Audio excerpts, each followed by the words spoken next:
Yes,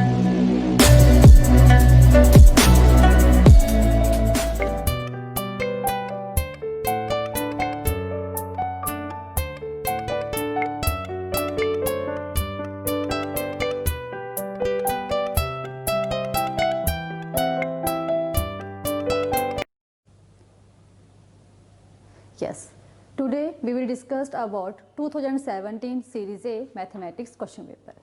First question है आपके पास, use Euclid division algorithm to find the HCF of 4052 and 12576. इसमें हमने क्या करना है, हमने प्रीवियस क्लासेस में HCF फाइंड आउट किया है by using factorisation method, but यहाँ पे वहाँ पे ये भी था कि लॉन्ग डिवीजन मेथड. अब यहाँ पे एल्गोरिथम यूज कर रहे हैं यूक्लिड डिवीजन एल्गोरिथम. तो हमने HCF फाइंड आउट करना है, मतलब डिवाइड करके. ठीक है, तो आपके पास है 4052 एंड 12576. अब हमारे पास देखिए यहाँ पे 4052 less than 12576, then we apply Euclid's division algorithm y divide 4052 and 12576. मतलब हम लोगों ने 12576 को 4052 से डिवाइड करना है. ठीक है, एंड डिवीजन एल्गोरिथम लगा के dividend equal to divisor into quotient plus remainder. ठीक है, हमने क्या किया, डिवाइड किया. ठीक है, अब हमारे पास रिमाइंडर कितना आ रहा है, 420. ठीक है, अब हमारे पास कंडीशन क्या है कि हमने डिवाइड कर रहे हैं तो रिमाइंडर आपके पास 0 आना चाहिए, बट यहाँ पे remainder is not equal to 0, that is 420. फिर हमने क्या करना है, जो रिमाइंडर बचा है उससे हमने 4052 जो आपका डिवाइजर था उसको हमने डिवाइड करना है नेक्स्ट स्टेप में. तो डिवाइड 4052 बाय 422. जब हमने इसको डिवाइड किया तो इस केस में भी रिमाइंडर आपके पास कितना बचा, मतलब नॉट इक्वल टू 0 आया. आपका रिमाइंडर जो है 148 आया है. अगेन हमने वही प्रोसेस कंटिन्यूटी में किया कि जो रिमाइंडर बचा है उससे हमने जो सेकेंड स्टेप में जो डिवाइजर है उसको हमने डिवाइड करना है. मतलब 272 डिवाइडेड बाय 148. तो उस केस में भी आपके पास रिमाइंडर कितना बच रहा है, 124. ठीक है, अब 124 से हमने 148 को डिवाइड करना है, तो उस केस में आपके पास रिमाइंडर बचा आपके पास 24. तो हमने वही डिवीजन एल्गोरिथम से आपको 148 इक्वल टू 124 मल्टीप्लाई 1 प्लस 24, मतलब remainder is not equal to 0. Again वही प्रोसेस हम रिपीट करेंगे. यहाँ पे 124 को 24 से हमने 24 से डिवाइड किया तो आपके पास रिमाइंडर बचा 4, क्योंकि 24 5 जा 120 एंड रिमाइंडर आपके पास 4 बचा. अब भी हमारे पास रिमाइंडर जो 0 नहीं आया है, अगेन वही प्रोसेस हमने रिपीट करना है यहाँ पे. तो लास्ट स्टेप में हमने क्या किया, 24 को 4 से डिवाइड किया. जब हमने 24 को 4 से डिवाइड कर रहे हैं तो आपके पास रिमाइंडर कितना आ रहा है, 0. ठीक है, अब देखो यहाँ पे डिवाइड 24 बाय 4, डिविडेंड कितना है, 24 equal to 4 multiply 6 plus 0. Remainder कितना आ गया आपके पास, 0. तो आप लोगों ने लिखना है यहाँ पे the divisor at this stage या लास्ट स्टेज इज 4. मतलब जिस टर्म से आपने लास्ट टाइम डिवाइड किया है वो क्या होगा आपका HCF. Therefore HCF of 4052 12576 equal to 4. Next question है आपके पास, prove that 3 + 2 square root 5 is irrational. इस केस में आप लोगों ने simple square root 2 square root 3 square root 5 is irrational के बारे में डिस्कस किया है. यहाँ पे कॉम्बिनेशन है, मतलब रियल नंबर्स आ रहे हैं आपके पास. ठीक है, मतलब नेचुरल नंबर भी हैं और रेशनल नंबर भी हैं आपके पास. हमने प्रूव करना कि ये जो है ये रेशनल नंबर हैं कि नहीं. Let us assume that 3 + 2 square root 5 is rational. अब इसको हम रैशनल मान के चल पड़े. So we can coprime A and B and B is not equal to 0. मतलब डिनोमिनेटर जो होगा वो आपका डज नॉट इक्वल टू 0. तो जो आपके पास गिवन नंबर है 3 + 2 square root 5 equal to A upon B. अब देखो हमने इसको स्क्वायर रूट 5 की फॉर्म में लेके आना है और हमने स्क्वायर रूट 5 जो है वो प्रूव किया हो कि वो इररेशनल नंबर है. तो जो स्क्वायर रूट 5 के इक्वल होगा वो भी क्या होगा आपके पास, इर्रेशनल नंबर होगा। Since a and b are integers, we get 1/2 within bracket a minus 3b upon v is a rational. So square root 5 is rational which is contradiction. अब ये बोल रहा है कि rational, बट हमने क्या प्रूव किया है कि स्क्वायर रूट 5 जो हमारे पास क्या है, इरेशनल। तो अब सपोजिशन इज रॉन्ग, जो हमने अज्यूम किया है, अजम्पशन जो है हमारे पास वो क्या है आपकी रॉन्ग हो गई है, ठीक है। तो अब हमारे पास क्या आया, hence we conclude that 3 + 2 square root 5 is irrational. Our next question is solve the pair of linear equations by using elimination method. Elimination मतलब हमने किसी एक वेरिएबल को एलिमिनेट करना है, चाहे वो वेरिएबल x का है चाहे वो वेरिएबल y का है। आपके पास फर्स्ट इक्वेशन है, लीनियर पेयर इक्वेशन है आपके पास 3x + 4y = 10 and second one है 2x - 2y = 4। Multiply equation 1y2 we get. अब हमने क्या किया, y के जो वेरिएबल है उनके कोफिशिएंट को सेम करना है, तो हमने पूरी ही इक्वेशन को, सेकंड इक्वेशन को हमने 2 से मल्टीप्लाई कर दिया, तो आपके पास बनी 4x - 4y = 4। अब हमने क्या किया, देखो यहाँ पे प्लस के 4 है, यहाँ पे माइनस के 4y आ रहे हैं, तो साइन चेंज है और जो y का वेरिएबल उसके कोफिशिएंट क्या है आपके पास सेम है। हमने क्या किया, ऐड इक्वेशन नंबर 1 एंड 3, ठीक है। ऐड इक्वेशन नंबर 1 एंड 3 किया हम लोगों ने और वहां से उसको एलिमिनेट करके हम लोगों ने x की वैल्यू फाइंड आउट की। अब x की वैल्यू फाइंड आउट करके हम लोगों ने, क्योंकि x की निकाल रहे हैं, y को हमने एलिमिनेट कर दिया है यहाँ पे, अब x की वैल्यू आप इक्वेशन नंबर 1 में पुट कर दीजिए, चाहे आप इक्वेशन नंबर 2 में पुट कर दीजिए और y की वैल्यू निकाल लीजिए, ठीक है। तो x = y, sorry x = 2 and y = 1। Next one है find the roots of 3x² quadratic equation है आपके पास -2 square root 6x + 2 = 0 by using factorization method. Given quadratic equation 3x² - 2 square root 6x + 2 = 0। अब हमने क्या करना है, फर्स्ट टर्म को और लास्ट टर्म को मल्टीप्लाई किया तो आपके पास बना 6x²। हमें चाहिए -2 स्क्वायर रूट 6x, तो स्क्वायर रूट 6 को स्क्वायर रूट 6 से मल्टीप्लाई किया तो आपके पास क्या बनता है 6x, और दोनों के साइन आपके पास माइनस है तो माइनस इंटू माइनस क्या हो जाएंगे प्लस, एंड जब हम दोनों टर्म्स को ऐड करेंगे तो आपके पास क्या बनेगा -2 स्क्वायर रूट 6 है। तो इसी वजह से हमने इसके फैक्टर बनाए हैं। स्क्वायर रूट 3x आपके पास कॉमन आया, विदिन ब्रैकेट आया आपके पास square root 3x minus square root 2 minus square root 2 हमने कॉमन लिए, जो हमारा इस ब्रैकेट में बन रहा है वही हमारा इस ब्रैकेट में बनना चाहिए, square root 3x minus square root 2 = 0।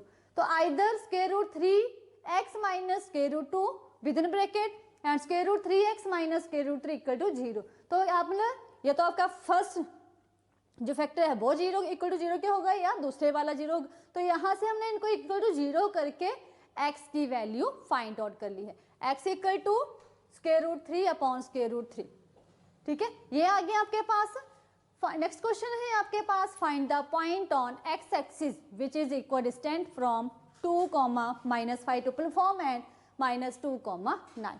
अब ये बोला कि पॉइंट करना है, हमें फाइंड आउट करना है जो पॉइंट आपका x एक्सिस के ऊपर लाइज कर रहा है। लिसन, जब भी आपका पॉइंट x एक्सिस के ऊपर लाइज कर रहा है तो उसका y कोऑर्डिनेट क्या होगा 0। अगर आपका पॉइंट y एक्सिस के ऊपर लाइज कर रहा है तो आपका x कोऑर्डिनेट क्या होगा वहां पे 0। तो let p of x, 0 with the point lies on x axis which is equidistant from point A and B। तो हमने p x, y और इसको हमने इक्वेट कर लिया x1 y1 x2 y2। अब इक्विडिस्टेंट मतलब PA = PB, तो y using distance formula we will find the value of x। तो PA = PB, अब A के कोऑर्डिनेट माइनस P के कोऑर्डिनेट इक्वल टू B के कोऑर्डिनेट माइनस P के coordinate का डिस्टेंस फार्मूला लगा के हम लोगों ने यहाँ से x की वैल्यू फाइंड आउट करनी है। तो आपके पास x आया -7, तो पॉइंट P क्या बना -7, 0। नेक्स्ट वन है draw a line segment of length 7.6 centimetre and divide in the ratio 5:8। अब आपके पास 7.6 centimetre line segment A B equal to 7.6 centimetre है और 5:8, तो हमने 13 इक्वल पार्ट्स इसको डिवाइड किया। 13th पार्ट को हमने बी पॉइंट के साथ मिलाया। हमने क्या किया था यहाँ पे कि पॉइंट ए के ऊपर एक्यूट एंगल बनाती हुई एक रे ड्रॉ की थी और उस रे को हमने 13 इक्वल पार्ट्स में डिवाइड किया। जो आपका 13th पॉइंट आ रहा है, 13th पॉइंट को आपने स्केल की हेल्प से पॉइंट बी के साथ मिलाना है, उसके पैरेलल आपने 5th पॉइंट को पॉइंट सी के साथ मिलाना है। तो उससे क्या होगा कि मतलब आपकी जो डिवाइड हो रही है मतलब लाइन सेगमेंट वो कितनी आ रही है 5:8 में। अब जिस हिसाब से आप लोगों ने किया है उस हिसाब से इसकी कंस्ट्रक्शंस राइट करेंगे। ठीक है, draw a line segment A B equal to 7.6 centimetre with the help of scale. ठीक है, draw a ray A making acute angle with line segment A B. ठीक है, locate point A on X line मतलब, और हमने इसको 13 equal parts में divide किया हुआ है। ठीक है ना, उसी हिसाब से इनको ज्वाइन करके हम लोगों ने इनको डिवाइड मतलब 5:8 में इस लाइन सेगमेंट को डिवाइड किया। नेक्स्ट क्वेश्चन है आपके पास, a ladder 10 metre long reaches a window 8 metre above the ground, find the distance of the foot of the ladder from the base of the. अब आपकी ये विंडो जो है, विंडो 8 मीटर की हाइट के ऊपर है। ठीक है, उसके साथ हमने लैडर 10 मीटर लंबी लैडर लगानी है। तो लैडर जो लगाएंगे वो स्लैंडिंग में लगाएंगे इसको। देखो तो आपके पास अब हमने बोला कि विंडो का जो है ये फुट से लेके लैडर के फुट के बीच का डिस्टेंस फाइंड आउट करना है। अब आपकी जो दीवार है, ठीक है, दीवार आपकी परपेंडिकुलर डायरेक्शन में है। ठीक है, अब आप यहाँ पे लैडर जो लगा रहे हैं वो हाइपोटेन्यूज की इसमें आ रही है, स्लांटिंग आ रही है आपके पास। तो ये किस टाइप की ट्राइंगल बन रही है, राइट एंगल ट्राइंगल बन रही है। Let O A B the wall and A V B the ladder, triangle A O V is a right angle triangle at point O. अब राइट एंगल ट्राइंगल है आपके पास, then by using Pythagoras theorem we will find the base of a right angle triangle. Then O B equal to कितना है आपके पास 6 metre. जो O B आया है आपके पास वो क्या है, the distance of foot of the ladder from the base of the wall equal to 6 metre. Next question है आपके पास, from point O the length of the tangent to a circle is 24 centimeter and the distance of q from the center is 25 centimeter, find the radius of the circle। अब जो tangent की length है वो कितनी है आपके पास 24 centimetre और radius is always perpendicular to the tangent of the circle.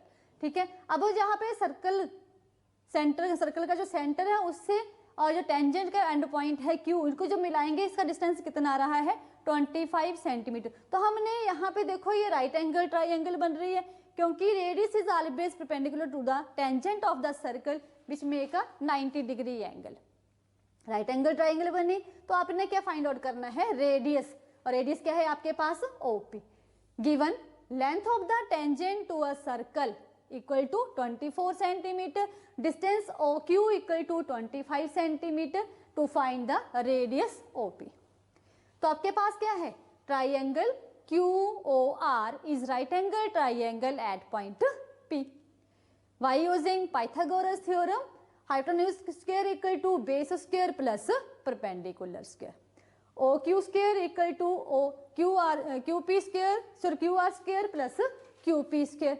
अब देखो आपके पास OQ की वैल्यू है और QP की वैल्यू है, तो आपने इनकी वैल्यू पुट करके इनका स्क्वायर रूट निकाल के आप लोगों ने OP निकालना है। OP कितना है आपके पास 7 सेंटीमीटर एंड OP क्या था आपके पास, radius of the circle is 7 centimetre. Next one है, if P of E equal to 0.05 what is the probability of not E। अब आपके पास गिवन है P of E equal to 0.05, तो what is the formula of P of E plus P of not E equal to 1। अब हमें चाहिए क्या यहाँ से P ऑफ नॉट E चाहिए, तो P of not E equal to 1 minus P of E, और P ऑफ E की वैल्यू कितनी दी हुई है 1 minus 0.05, P of not E equal to 0.95। The probability of not E is 0.95. A bag contains 3 red balls and 5 black balls. A ball is drawn at random from the bag. What is the probability that the ball is red? अब red ball की निकालनी है, तो number of red ball equal to 3 and number of black ball equal to 5. Total number of ball 8. Probability of ball that is red, तो number of red ball upon total number of ball equal to 3/8. Next है आपके पास draw the graph of equation x minus y plus 1 equal to 0 and 3x plus 2y minus 12 equal to 0. Determine the coordinates of the vertices of the triangle formed by these lines and x-axis and the shade the triangular region. अब हमारे पास ये linear pair equations दी हुई हैं, ठीक है, triangle की form में आपके पास ग्राफ में बनेगा, उसको हमने शेड करना है एक्स एक्सिस की लाइन. तो x minus y equal to -1 and 3x plus 2y equal to 12. From equation 1 यहाँ पे हमने x के वेरिएबल को इक्वेट कर लेना है, रैंडमली हमने y की वैल्यू पुट करके x की निकालनी है, टेबल बना लिया है. वैसे ही हम लोगों ने इक्वेशन नंबर 2 का 3x plus 2y equal to 12 x variable में इक्वेट कर लेना है, इनको रैंडमली y की वैल्यू पुट करके हम लोगों ने फाइंड आउट करना है. देखिए जब हम लोगों ने इन पॉइंट्स को ड्रॉ कर रहे हैं तो आपके पास क्या, ये देखो ट्रायंगुलर रीजन बन रहा है और इसको शेड करना है. ये देखो हमने किया वो इसमें बीच में क्या बोला, इसको शेड करना है. नेक्स्ट है आपके पास divide 2t⁴ plus 3t⁴ minus 2t⁴ minus t minus 12 divided by t⁴ minus 3. एक वेरिएबल को दूसरे वेरिएबल से डिवाइड करना, तो जाहिर सी बात है जो बड़ा वेरिएबल होगा उसको हमें छोटे वेरिएबल से डिवाइड करना है. तो डिवाइड करते टाइम हम लोगों ने देखना कि जो डिविडेंट है उसकी पावर कितनी है और जो डिवाइजर है उसकी पावर कितनी है और हमें कितनी पावर चाहिए. तो यहाँ पे 2t⁴ है और यहाँ पे डिवाइजर में आपके पास t⁴ है, तो हमें t⁴ चाहिए और साथ में कोफिशिएंट कितना है 2, तो हमने 2t⁴ और -3 को हमने 2t⁴ से मल्टीप्लाई किया, तो क्या आया आपके पास -6t⁴. तो हमने जो वेरिएबल t मतलब t⁴ में आ रहे तो उसको t⁴ के नीचे ही राइट करना है. अब देखो यहाँ पे t⁴ नहीं आया, यहाँ पे टर्म हमारे पास, हमने इसको ब्लैंक छोड़ दिया है और t⁴ की फॉर्म में जो आ रहा है उसको हमने उसके नीचे ही राइट किया है, तो इसको हमने नीचे ले आए हैं. अब देखो 3t⁴ है और यहाँ 3⁴ है, तो हमें क्या चाहिए 1t चाहिए यहाँ पे और साथ में कोफिशिएंट कितना है 3, तो इसको हमने इस हिसाब से लेके डिवाइड करके यहाँ पे हमने quotient and remainder find out करना है. तो कोशेंट कितना है आपके पास 2t⁴ plus 3t plus 4 and remainder है आपके पास 0. नेक्स्ट वन है आपके पास the 17th term of an AP exceeds 10th term by 7, find common difference. अब जब कि 17th टर्म है वो 10th टर्म से एक्सीड कर रही है बाय 7, मतलब दोनों के बीच का डिफरेंस कितना है 7, तो A17 minus A10 equal to 7. Given है आपके पास the 17th term of an AP exceeds its 10th term by 7, that is A17 minus A10 equal to 7. By using nth formula, जहाँ पे 17 लिखा वहाँ पे n 17 पुट कर देंगे, जहाँ पे हमने 10 राइट किया है वहाँ पे n इक्वल टू 10 पुट कर देंगे और a plus 17 minus 1 into d minus a plus 10 minus 1 into d equal to 7. अब देखो a से कट गया, एक प्लस का साइन एक माइनस का साइन है यहाँ पे, 16d minus 9d equal to 7d which is equal to 7. तो d की वैल्यू कितनी आई, कॉमन डिफरेंस आ रहा है आपके पास d equal to 1. Next one है आपके पास prove that the identity cosecant theta minus cot theta whole raise to power 2 equal to 1 minus cos theta upon 1 plus cos theta. ठीक है, लेफ्ट हैंड साइड को हमने राइट हैंड साइड के equal prove करना है या राइट हैंड साइड को लेके हम लोगों ने लेफ्ट हैंड साइड के इक्वल प्रूव करना है. Cosecant theta minus cot theta whole raise to power 2 we will take left hand side. अब हमने क्या बोला है, आपके पास सीकेंट थीटा है या कॉसिकेंट थीटा है या टैन थीटा है या कॉट थीटा है, आपने सिंपल साइन और कॉस की फॉर्म में इनको चेंज कर लेना है। तो कॉसिकेंट थीटा का reciprocal 1 sine theta minus cot theta cos theta upon sine theta. अब देखो साइन थीटा मतलब रैशनल नंबर में बन गया, आपके फ्रैक्शन में बन गए हैं। टेक एलसीएम, एलसीएम कितना है आपके पास यहाँ पे साइन थीटा, तो 1 minus cos theta upon sine theta whole raise to power 2। अब इनकी हमने न्यूमरेटर का स्क्वायर और डिनोमिनेटर का स्क्वायर हमने अलग अलग कर दिया, तो 1 minus cos theta whole raise to power 2 upon sine square theta. Using identity, हमने आइडेंटिटी यूज की है, sine square theta plus cos square theta equal to 1, that is sine square theta equal to 1 minus cos square theta. तो हमने ये sign square theta की जगह क्या लिख दिया यहाँ पे 1 माइनस कॉस स्क्वायर थीटा। अब देखो 1 minus cos theta whole raise to power 2, for example x raise to power 2 को हम x इंटू एक्स राइट कर सकते हैं, वैसे ही इसको हम लोगों ने 1 minus cos theta into 1 minus cos theta, and 1 का स्क्वायर कितना होता है 1 माइनस कॉस स्क्वायर थीटा। यहाँ पे कौन सी आइडेंटिटी यूज हो रही है, A square minus B square equal to A plus B into into A minus B. तो आपके पास 1 plus cos theta into 1 minus cos theta. अब 1 माइनस कॉस थीटा से एक 1 माइनस कॉस थीटा कैंसिल हो गया, आपके पास बना 1 minus cos theta upon 1 plus cos theta, and which is equal to right hand side, therefore left hand side equal to right hand side, hence proved.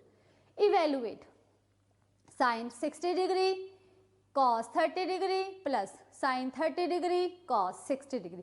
यहाँ पे हम लोगों ने sin 60 की cos 30 की एंड sin 30 cos 60 की value put करके इसको हमने सॉल्व करना है। तो sin 60 value square root 3/2 multiply cos 30 square root 3/2 plus sine 30 1/2 cos 60 1/2, square root 3 को स्क्वायर रूट 3 से जब मल्टीप्लाई कर रहे हैं आपके पास क्या आ रहा है 3, and 2 multiply 2 equal to 4 plus 1 into 1 1 plus 2 2 जा 4। अब देखो यहाँ पे 4 take LCM, 4 as a LCM, ठीक है, 3 plus 1 4/4 which is equal to 1, मतलब इनकी हमने वैल्यू पुट करके सॉल्व करके हमारे पास आंसर कितना आया 1। नेक्स्ट वन है find the area of rhombus if its vertices are 3, 0, 4, 5, -1, 4 and -2, -1 taken in order. मतलब A point, B point, C point, D point, मतलब कंटिन्यूसली में P, Q, R, S इस हिसाब से लेने हैं आप लोगों ने।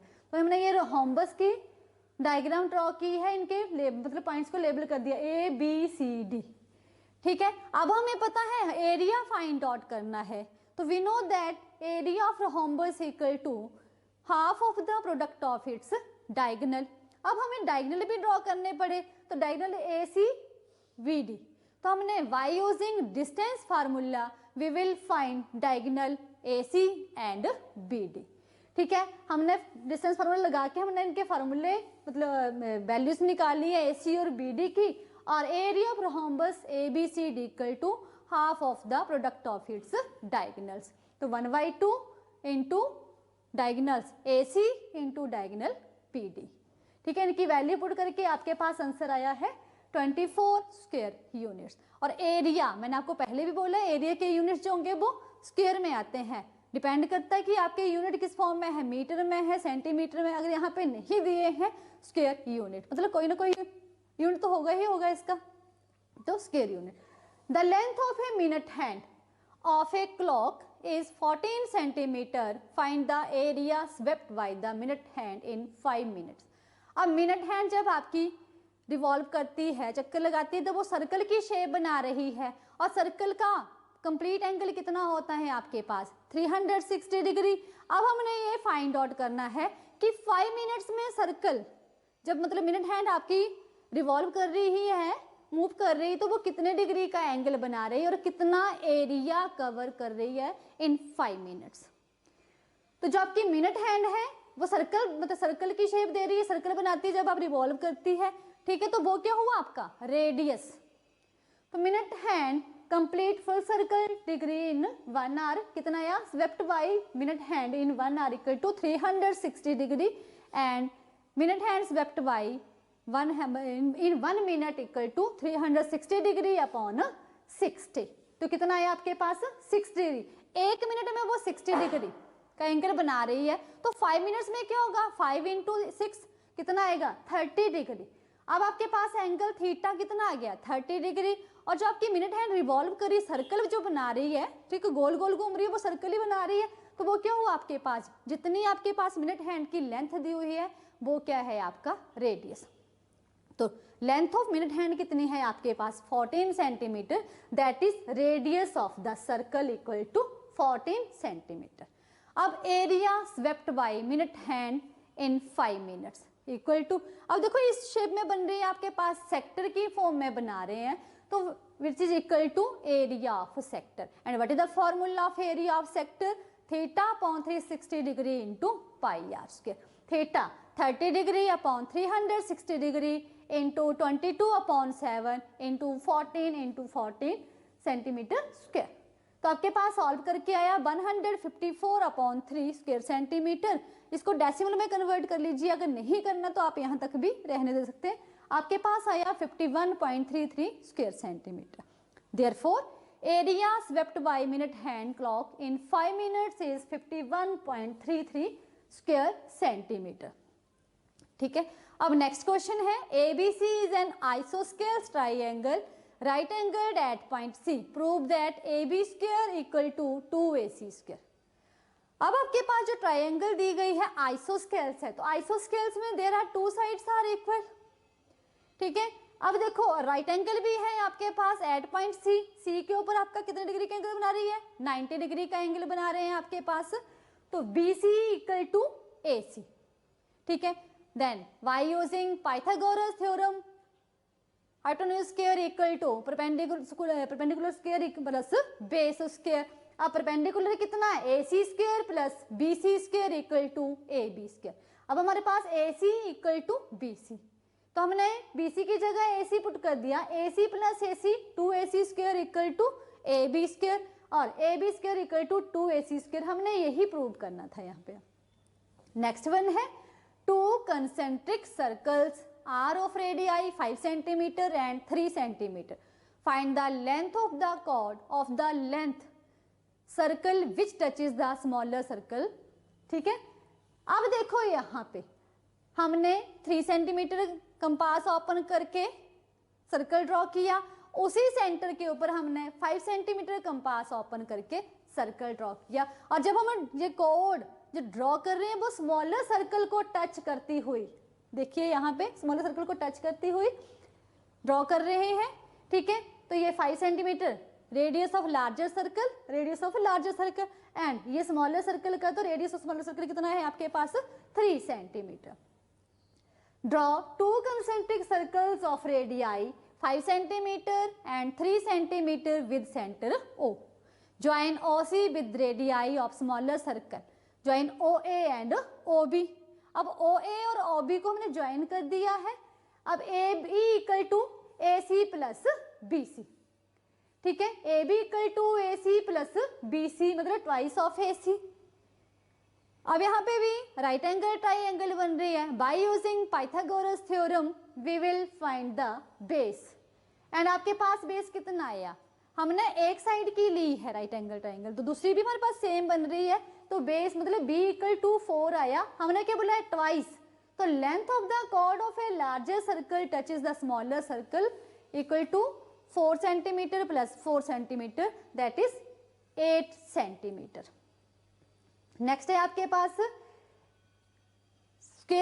स्क्वायर के अंदर हम लोगों ने 2 सेमी सर्कल्स ड्रॉ किए हुए हैं।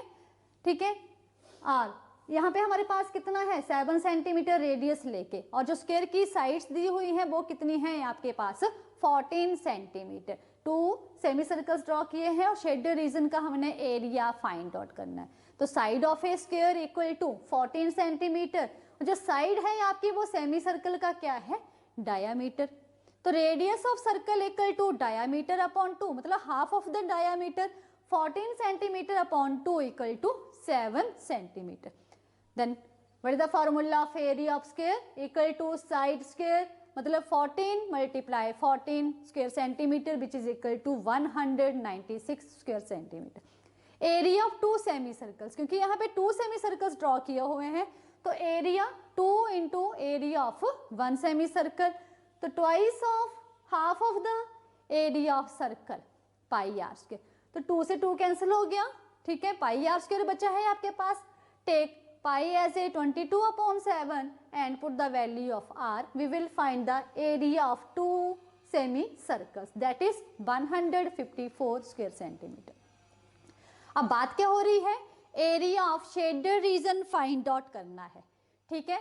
एरिया ऑफ शेडेड रीजन मतलब area of square minus area of 2 semi circles, 196 square centimetre minus 154 square centimetre which is equal to 42 square centimeter, that is area of shaded region is 42 square centimeter।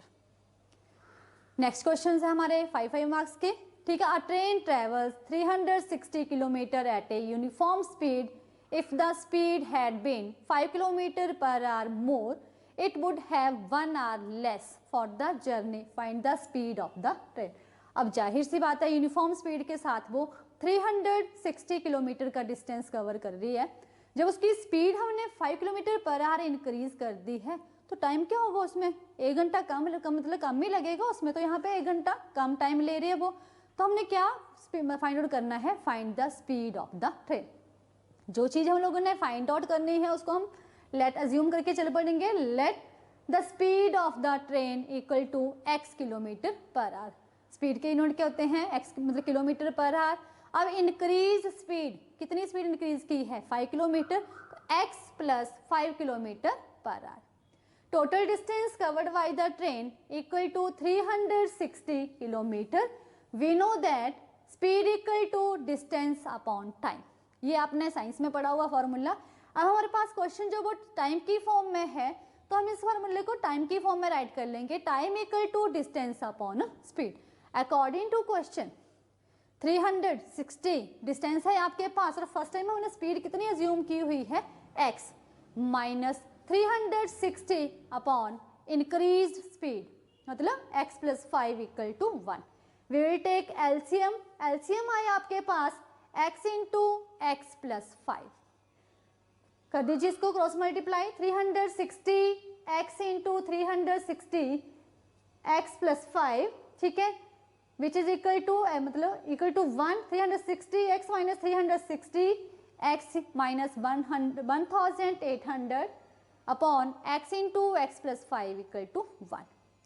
Cross multiply करके हम लोगों ने यहाँ पे देखो किस type की equations बन रही है आपके पास, यहाँ पे x square plus 5x minus 1800 equal to 0, which is quadratic equation by using factorization method or by using quadratic formula you will find the value of x.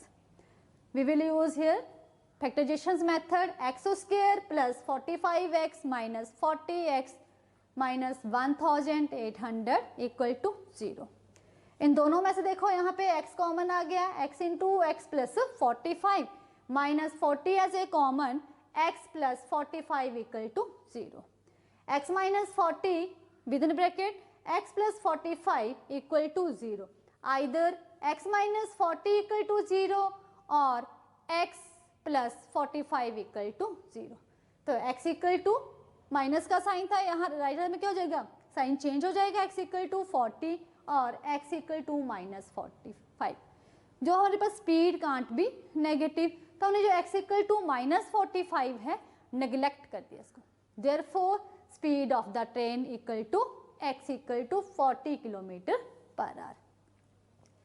In a triangle, if square of one side is equal to the sum of the squares of other two sides, then the angle opposite to the first side is a right angle, that is converse of Pythagoras theorem। तो हमने Pythagoras theorem में हमें पता है hypotenuse square equal to base square plus perpendicular square and angle B equal to 90 degree constructions.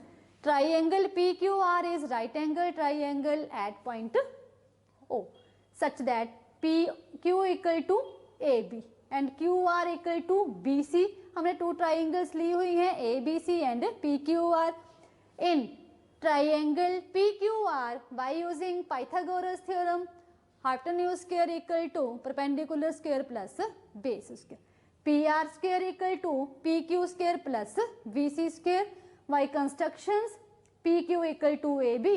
ठीक है, तो आपके पास देखो यहाँ पे बना PR square equal to AB square plus BC square.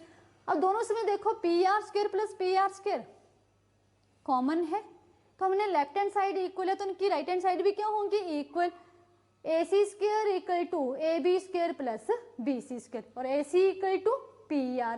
ठीक है, from second equation in triangle ABC and triangle PQR AB equal to PQ, BC equal to QR and AC equal to PR।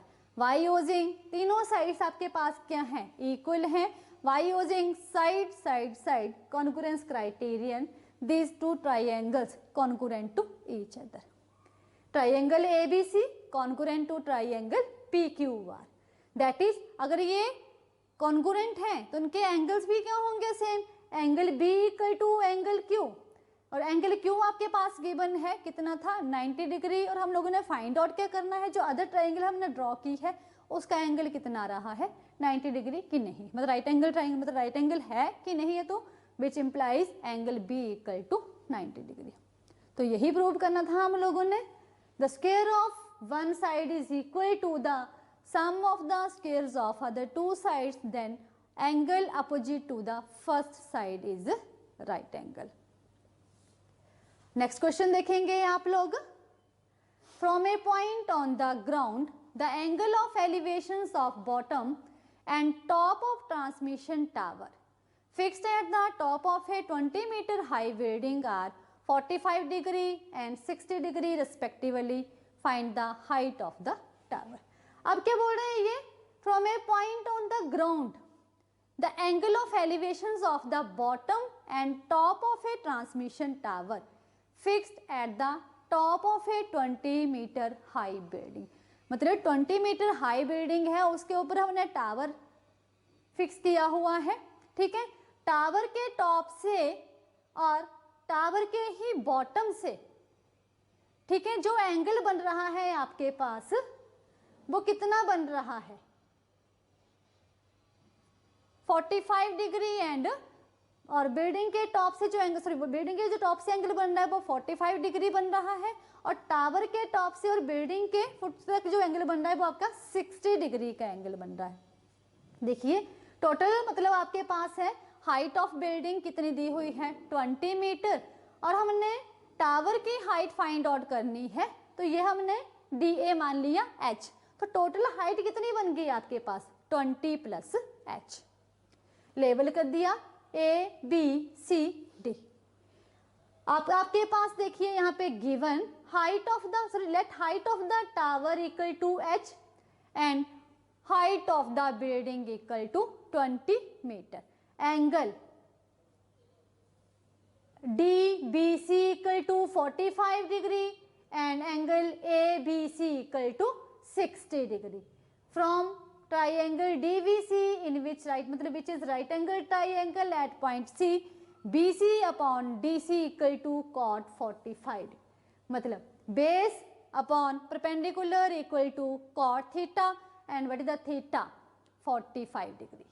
तो cot 45 BC upon DC equal to cot 45 and what is the value of cot 45 that is 1। तो VC upon DC height of the building आपके पास कितनी है 20 meter, BC upon 20 equal to 1 and BC equal to 20 meter. From triangle ABC which is right angle triangle at point C। अब आपके पास AC upon BC, AC जो वो building की हाइट प्लस टावर की हाइट, तो 20 प्लस H अपॉन 20, बेस आपके पास कितना आ गया 20 equal to what is the value of 10 60 कितना है square root 3 cross multiply 20 plus H equal to 20 square root 3 and we will find the value of H equal to 20 square root 3 minus 20, take 20 as a common with in bracket square root 3 minus 1। Height of the tower 20 square root 3 minus 1, तो 20 into square root 3 की value 1.732 minus 1 multiply करके आपके पास answer बना है 14.640 metre. That is height of the tower equal to 14.640 metre. Next one है drinking glass is in the shape of a frustum of a cone of height 14 centimeter. The diameter of its two circular ends are 4 centimeter and 2 centimeter. Find the capacity of the glass. अब drinking glass, दो circular and होते हैं, एक open वाला एक close वाला, ठीक है। मतलब जो ओपन वाला है उसका डायमीटर दिया है आपके पास 4 सेंटीमीटर एंड जो क्लोज वाला है सर्कुलर एंड वो है उसका डायमीटर दिया है आपके पास 2 सेंटीमीटर। अब कैपेसिटी फाइंड आउट करने की, इस गिलास जो हमारे पास ड्रिंकिंग गिलास है उसमें कितनी क्वांटिटी आ रही है, चाहे मिल्क की है चाहे वाटर की है।